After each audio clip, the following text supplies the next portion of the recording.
Hello students, आज हम कक्षा 5वीं विषय हिंदी पाठ 5 इंद्रधनुष के रंग पाठ शुरू करने जा रहे हैं। पाठ के नाम से स्पष्ट हो रहा है कि आज हम इंद्रधनुष के बारे से पढ़ेंगे। बरसात का मौसम था, विद्यालय में खेल का कालखंड चल रहा था। सभी बच्चे बाहर मैदान में खेल रहे थे। तभी उमा ने आकाश में इंद्रधनुष देखा। वह अन्य बच्चों से बोली, देखो कितना सुंदर इंद्रधनुष है। बरसात का मौसम चल रहा था और विद्यालय में स्कूल में खेल का कालखंड खेलने की छुट्टी लगी हुई थी। सभी बच्चे बाहर मैदान में खेल रहे थे। तभी अचानक उमा ने क्या देखा कि आकाश में एक बहुत ही सुंदर इंद्रधनुष निकला हुआ है। उसने इंद्रधनुष की ओर इशारा करते हुए अन्य बच्चों को भी इंद्रधनुष दिखाया।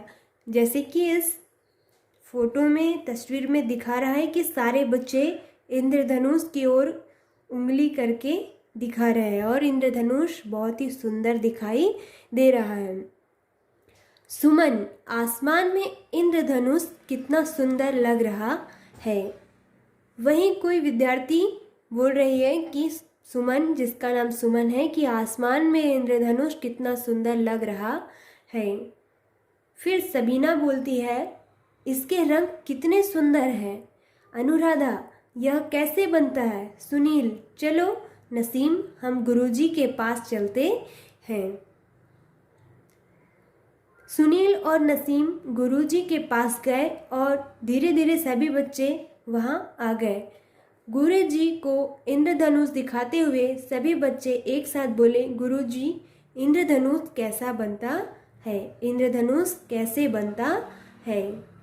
सारे बच्चे गुरुजी के पास चले गए और गुरुजी से बोल रहे हैं कि गुरुजी, इंद्रधनुष कैसे बनता है।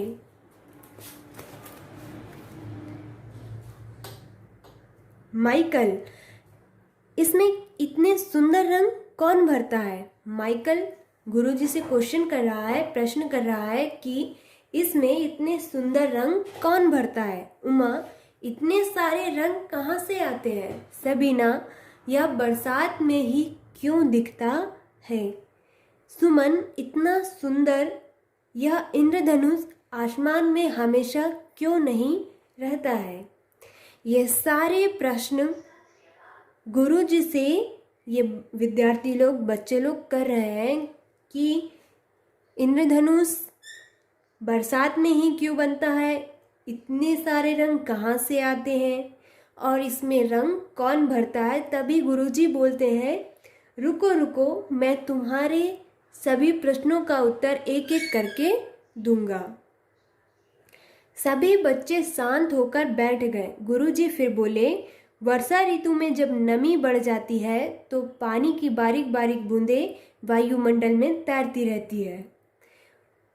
वर्षा ऋतु में जब नमी बढ़ जाती है तो पानी की बारीक बारीक बूंदें वायुमंडल में तैरती रहती है, जिसे अपन लोग कोहरा कहते हैं। जब सूर्य की किरणें इन बूंदों से होकर गुजरती है तो प्रकाश की ये सफ़ेद किरणें थोड़ी सी मुड़ती है तथा 7 रंगों में विभाजित हो जाती है।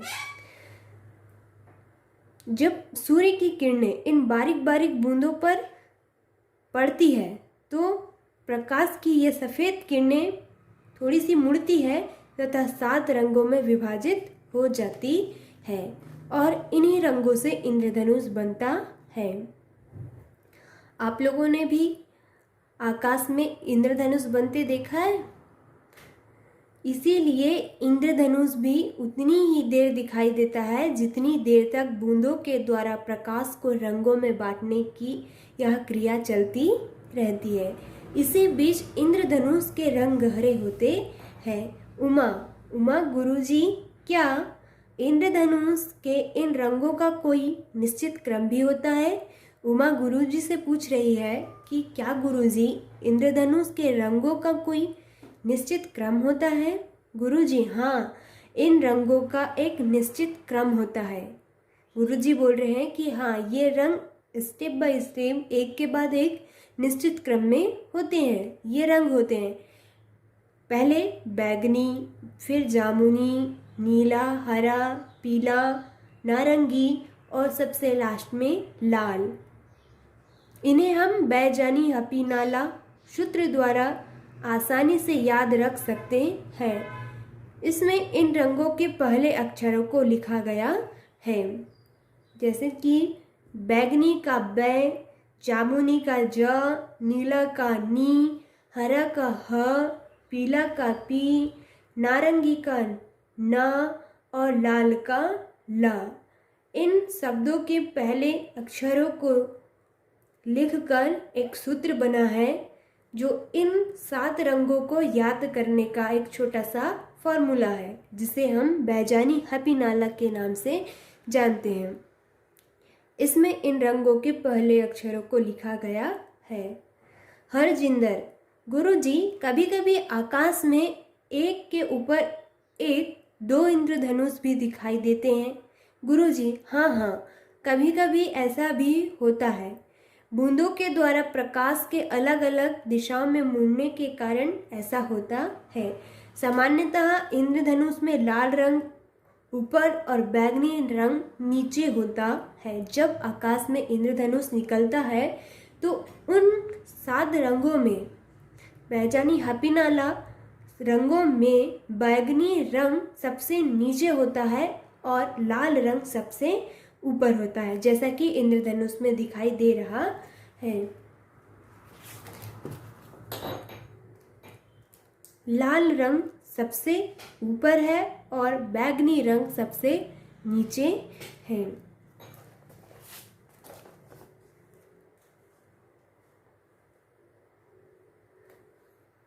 सुमन, गुरुजी इसे इंद्रधनुष क्यों कहते हैं?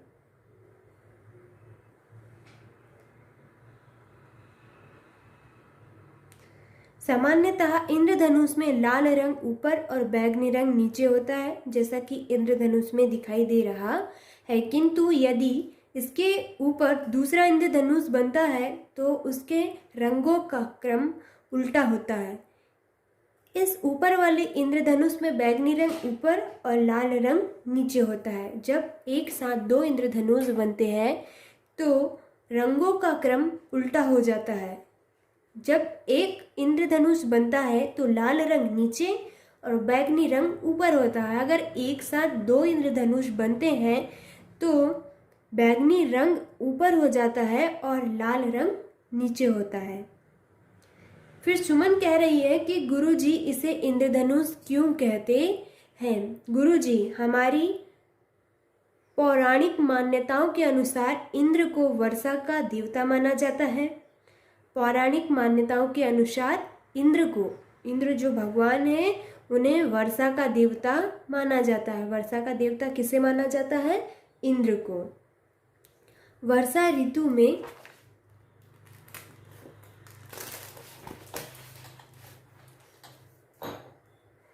पानी की बूंदों के कारण इसका निर्माण होने से तथा धनुष के आकार का होने से इसे इंद्रधनुष कहा जाता है। वर्षा का देवता इंद्र और धनुष के आकार का होने के कारण इंद्रधनुष को इंद्रधनुष कहते हैं। अनुराधा, गुरुजी क्या यह और भी कहीं दिख सकता है? अनुराधा गुरुजी से पूछ रही है, क्या इंद्रधनुष आकाश के अलावा और कहीं दिखाई दे सकता है? गुरुजी, हाँ, जहाँ फव्वारे चल रहे हो या ऊंचाई से गिरते जल प्रपातों में जहाँ जल की बारीक बूंदें दूर दूर तक फैल जाती है, वहाँ भी हम कभी कभी इंद्रधनुष बनता देख सकते हैं।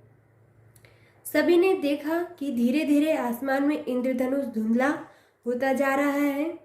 थोड़ी देर में उसका दिखना बंद हो गया, किंतु बच्चों के मन में अभी भी इंद्रधनुषी रंग समाये हुए थे। धीरे धीरे इंद्रधनुष दिखाई देना बंद हो गया, लेकिन बच्चों के मन में अभी भी बहुत सारे सवाल खड़े हुए थे। तो ये था लेसन इंद्रधनुष। आप लोग भी एक बार रीड करें। फिर उसके बाद आप लोगों का होमवर्क है कि आप अपनी कक्षा 5वीं की हिंदी कॉपी में ऊपर पे पाठ का नाम, पाठ का नंबर जरूर लिखें और उसके पश्चात मीनिंग्स लिखें। कि पहला दिया है वायुमंडल। वायुमंडल मतलब क्या होता है? हवा का घेरा जो पृथ्वी के चारों ओर है। हवा का घेरा जो पृथ्वी के चारों ओर है। गुजरना मतलब निकलना। विभाजित होना मतलब बट जाना। क्रिया मतलब होता है कार्य या फिर काम। पौराणिक मतलब पुराणों से संबंधित प्राचीन पुरातन मान्यता, किसी बात के माने जाने की क्रिया या भाव। जलप्रपात क्या होता है? वह स्थान जहाँ किसी ऊंचे पहाड़ से जल स्रोत नीचे गिरता है, उसे झील या फिर जलप्रपात भी कहते हैं। इंद्रधनुष क्या होता है? 7 रंगों की धनुष जैसी आकृति जो वर्षा ऋतु में सूर्य की दिशा में दिखाई देता है। इंद्रधनुष हमेशा सूर्य की दिशा में ही दिखाई देता है। फिर उसके बाद आप लोग मैच द कॉलम करेंगे, सही जोड़ी बनाएंगे। पहला, बरसात में पानी गिरता है, आकाश में इंद्रधनुष बनता है, विद्यालय में खेला जाता है, विद्यालय में शिक्षा दी जाती है, मैदान में खेला जाता है। विद्यालय में शिक्षा दी जाती है, मैदान में खेला जाता है। रिक्त स्थानों की पूर्ति कीजिए। उमा ने आसमान में खालिस्तान बनते देखा। उमा ने आसमान में इंद्रधनुष बनते देखा। इंद्रधनुष में खालिस्तान रंग होते हैं। इंद्रधनुष में 7 रंग होते हैं।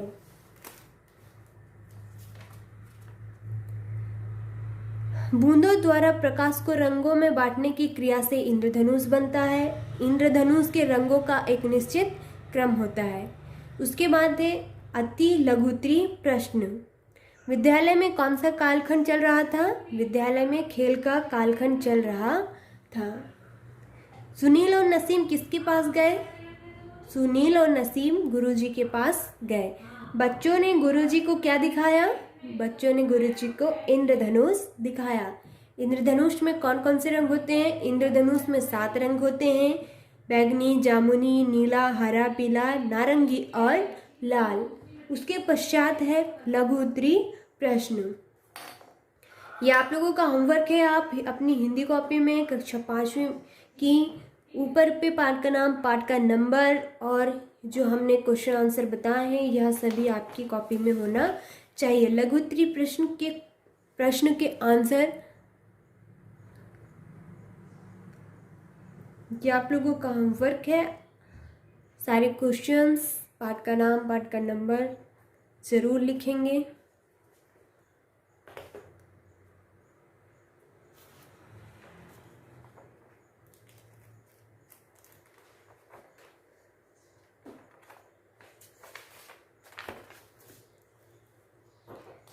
फिर यहाँ पर भाषा की बात बताई जा रही है। महापुरुषों का जीवन सज्जनता, सत्कर्म और परोपकार की भावना से भरा हुआ होता है। महापुरुष ऐसे कार्य करते हैं जिनमें अन्याय, अधर्म से लड़ने की शक्ति होती है। वे हमेशा सत्य, अहिंसा के मार्ग पर चलकर देश हित में कार्य करते हैं। ऊपर दी गई पंक्तियों में रेखांकित शब्दों की रचना को समझिए। शब्द के प्रारंभ से जुड़ा शब्दांश जो शब्द से पहले जुड़े हुए हैं, जैसे सज्जन, सत्य, जन। नए शब्द के पहले क्या जुड़ा हुआ है? सत्य, और ये मूल शब्द है जन। तो नए शब्द क्या हुआ? सज्जन। सत्कर्म के पहले कौन सा शब्द जुड़ा हुआ है? सत, और मूल शब्द क्या है? कर्म, और नया शब्द क्या बन गया? सत्कर्म।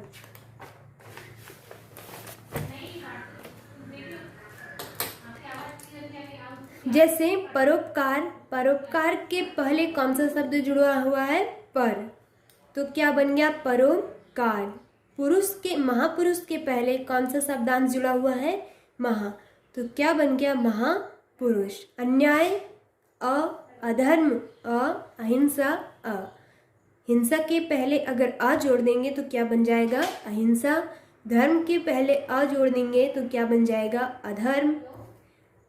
फिर यहाँ पे बोल रहा है यहाँ मूल शब्दों के पूर्व सत, पर, महा तथा अ शब्दांश जोड़कर नए शब्द बने हैं। ऐसे शब्दांशों को उपसर्ग कहा जाता है। जो शब्दांश पहले जोड़कर नए शब्द बनाए जाते हैं।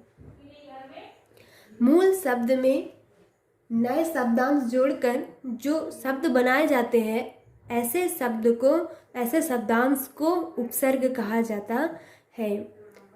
जो शब्द के प्रारंभ में जुड़कर उसके मूल अर्थ को बदल दे उसे उपसर्ग कहते हैं। जो आप लोग का होमवर्क है, येलो वाले बॉक्स में जो लिखा है ये आपको अपनी हिंदी कॉपी में लिखना है। क्वेश्चन नंबर 1 और क्वेश्चन नंबर 2 भी आप लोगों को अपनी हिंदी कॉपी में करना है।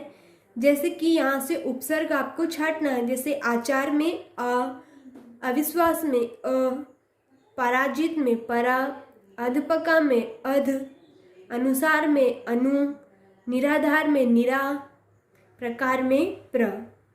यहाँ पे आप लोगों को उपसर्ग छाट कर लिखना है, ठीक है। जैसे ये लिखा हुआ है इस प्रकार से आपको यहाँ पे बनाना है, ये नहीं होगा, ठीक है। आप लोगों को ये शब्द लिखना है और उसके सामने पे पूरे यहाँ पे उपसर्ग छाट कर अलग करना है, ठीक है। उसके बाद है सेकंड क्वेश्चन कि इसमें उपसर्ग जोड़ना है। जैसे योग, योग में उप जोड़ेंगे तो क्या बन जाएगा? उपयोग। नाम में उप शब्दांश जोड़ेंगे तो बन जाएगा उपमान। फिर मान में अगर उप जोड़ेंगे तो उपमान, कार में अगर उप जोड़ेंगे तो उपकार, हार में उप जोड़ेंगे तो उपहार। हमने आप लोगों को पिछली कक्षा में भी उपसर्ग पढ़ाया है, तो उम्मीद है कि आप लोगों को यह उपसर्ग बन जाएगा और आपको यह लेसन भी अच्छे से समझ में आया होगा। आप लोग भी समझने की कोशिश करें, स्वयं पढ़ने की कोशिश करें। धन्यवाद।